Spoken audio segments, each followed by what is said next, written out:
అప్పడాలి. ఇది ఒక ఎంఓయూ. ఇంకోటి అయితే మన బిర్యానీ లాట్లో వేసుకున్నాం కదా దిశ, అల్లం వెల్లుల్లి పేస్ట్, జింజర్ గార్లిక్ పేస్ట్. ఈ జింజర్ గార్లిక్ పేస్ట్ కి సంబంధించి ఇది ఒక గతంలో మన గుడివాడ అమర్నాథ్ గారు చేశారు. బొబ్బట్ల ఎంఓయూ, పచ్చళ్ళ ఎంఓయూ, జింజర్ గార్లిక్ ఎంఓయూ.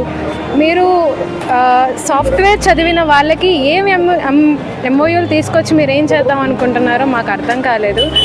కోడి గుడ్డు పెట్టింది అన్నట్టు ఇంటర్నేషనల్ మీడియా ముందుకు వచ్చి పిచ్చి పిచ్చిగా మాట్లాడారు ఆయన. అది చూసి మాకెంతో భయం వేసింది. అంటే ఐటీ మినిస్టర్ ఏంటి ఇట్లా ఉన్నారు అని మాకు చాలా భయం వేసింది. వాడు లోపల ఎంత నరకం అనిపిస్తున్నాడు ఎవరికి తెలియదు. చెప్పకపోయినా నాకు అర్థమవుతుంది.